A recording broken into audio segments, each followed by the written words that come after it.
Secretary General, oh my goodness me, this is such an honour. Thank you so much for agreeing. And well, in fact, thank you so much for this idea. International Education Day. Thank you for Jeremy. Incredible Peace One Day. And I'm sitting here with you, my friend. Now, please, I'm lucky enough to know you. I'm lucky enough to say that you are the best SG, the best Secretary General. And I would love for you to explain a little tiny bit about yourself so that anyone watching can go, okay, wow, yeah, let's hear. Well, I am the 6th Secretary General of the Commonwealth. I'm the first woman to hold this post, and as you know, the Commonwealth is made up of 56 countries. That's 2.7 billion people, 60% of whom are under the age of 30. And I was the former Attorney General of the UK, and I've been passionate about education, young people, for the whole of my life. And it's been a great privilege to work with you, with Peace One Day and all our partners across the Commonwealth to drive this whole idea that education is vital, getting all our children to have every opportunity and make sure they don't leave school too early and they get basic education skills. It's vitally important. But you are extraordinary because this is your life's work. It's not just because on March 31st you're moving on to another role. This is your life's work. Would you say that making a decade of International Education Day is one of the most extraordinary legacies of your career? I hope so, because we've got 128 million boys and 122 million girls who are out of school. That's 57% of the world's children lack basic skills. And we know that if we can educate our children, they go on to thrive, they create wonderful communities, and they really can make a contribution. And I have been passionate about young people and their education since I was 21, when I became a barrister and was involved in the development of young people. So this has literally been a passion that I've had for virtually my whole life. So being able to contribute, to be able to see this day come about and pulling us all together so that we can, in partnership, make life better for our young people, particularly now we've got a technologically driven world. AI is going to add 15.7 trillion onto the global economy by 2030. And our young people have to get a slice of that. They've got to be able to be trained and nurtured so they can take on opportunities. And our AI Academy, which we launched online, we hope will make a real contribution. So, Sarah, you and I are both passionate about this. And it's been great to work with you because we are definitely trying to make a difference. SG, Secretary General, AI Academy, that is groundbreaking. I mean, that is seriously groundbreaking. Could you just say a tiny bit more about that? Because I certainly would love to know. In fact, I'd like to sign up to go to the Academy, I think. Well, firstly, it's online. What we realised is so many of our young people have no access to the training. It's usually really expensive. Some of these courses are $5,000, $10,000, $15,000. Now, if you are from a modest home, that's just out of your reach. So what we did is we created an AI consortium, all the big AI companies. People like Intel came and helped us, and they have given us free training, which is online, which you can sign up for all of us, for those of us who are leaders, for those of us who are young, and for those of us who are not so young, so we can really understand this technological revolution that's taking place, and we can learn about it and use it. And so you just go onto our website, thecommonwealth.org, you put in AI Academy, and Sarah, it's all free, all free. But that, again, is another extraordinary legacy, and what a gift on International Education Day for the world to hear to globally do a shout out of a free AI Academy online. That is something extraordinary. When March 31st comes and you move on, I mean, you've done 9 years and huge successes. I mean, this is just extraordinary how you've completely and utterly changed. What can we do more to support your legacy? and also to support the SG role going forward? Well, I think the most important thing is all of us, that's all our countries, all our leaders, all our heads of education, we really have to address the issues about stopping children from leaving school early and enabling them to have basic education. We in the Commonwealth Secretariat wanted to understand better, well, what can we do? How can we do it? How much money are we losing from all of this, and how could we make it better? So together with the OECD and UNESCO, we created a new global report entitled The Price of Inaction. Because people are always saying, well, we can't afford to educate. So we asked a different question. How much is it costing us not to educate our children? And we know that when children leave school early, we lose about $6 trillion US. And when we don't give them basic education, that's $10 trillion.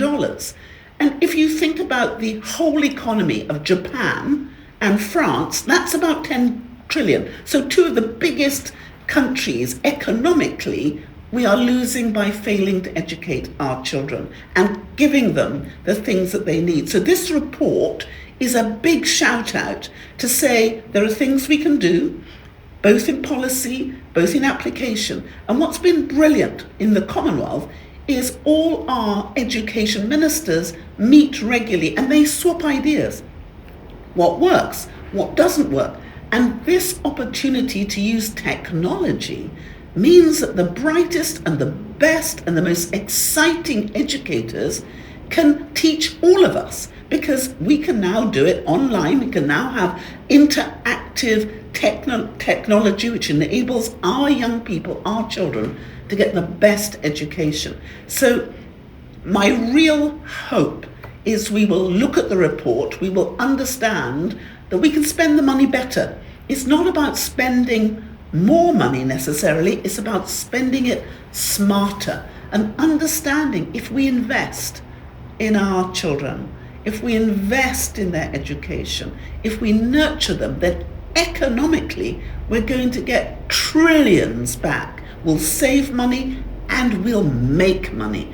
And we need our children to understand the sustainable development goals. We need them to be innovators, creators of the new solutions that our generation have struggled with. But they, with the new AI, with the new technology, they are enabled. And there's a difference between those who have those skills to use the technology to deliver this new 15.7 trillion to our economy, and those who don't. And it's not about the machines taking over, it's us, humans, setting the parameters, setting the human values as to how we can use the technology to make things better.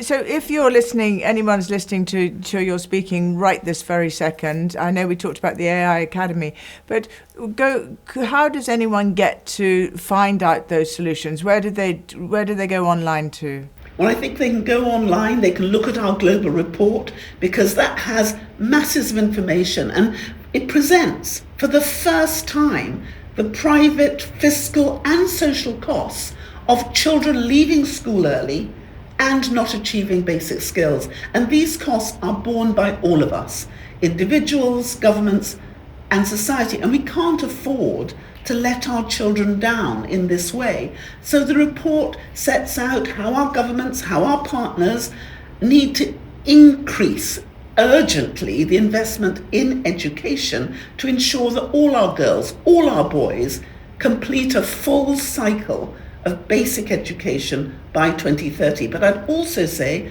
go onto our website, look at what our education minister's doing, because we have now produced the sort of information that compares one country to another. I've just published the performance analysis reports for all 56 countries.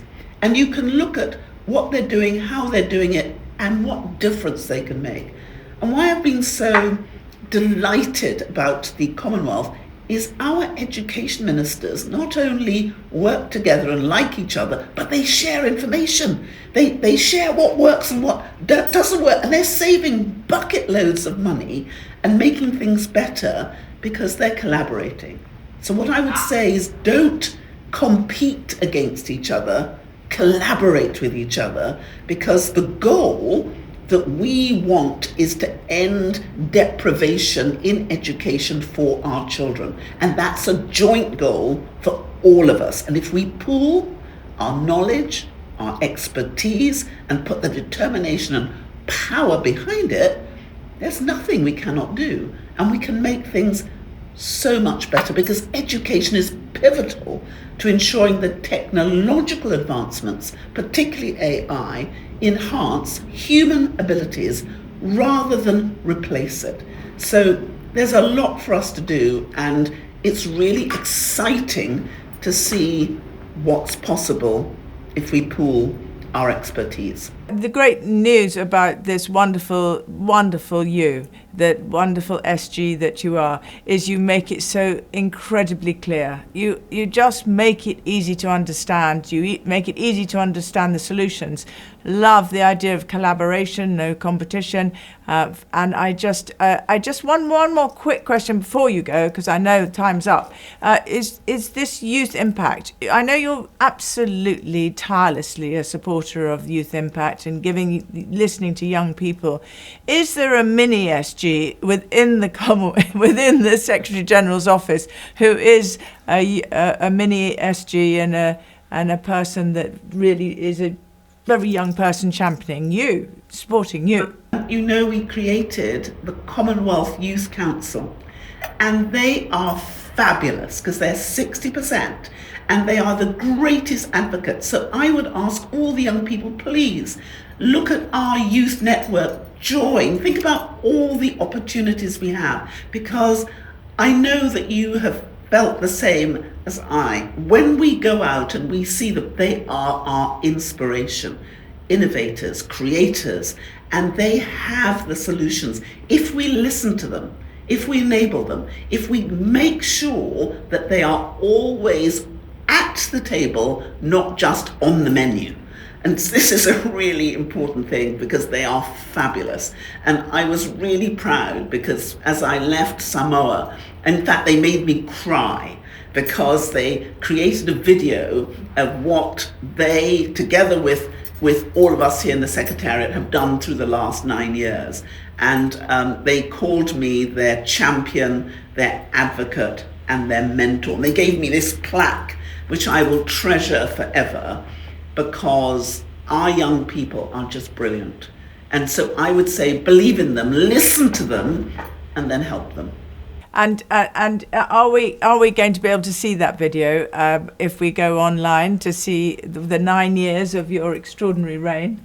Well, I'll make sure that we'll send it to you and share it, because honestly, it made me cry. Because, you know, you're the same, Sarah. You just work day after day. You don't think about what you've done. You're always looking forward, always thinking there's a next challenge, there's more for us to do.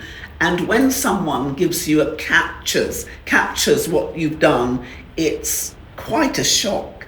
And I was so touched that they pulled it together for me. And you know, I'm someone who never cries, and they were absolutely determined to make you cry. And I did. I have to confess to you, I really did. They were so lovely, so lovely. And I really say God bless them all, because they have been my inspiration for the last 9 years. So please invest in them. Don't forget them, help them. They will pay us back 100-fold, and we'll be richer and better, because they will really be able to deliver the beauty that they are.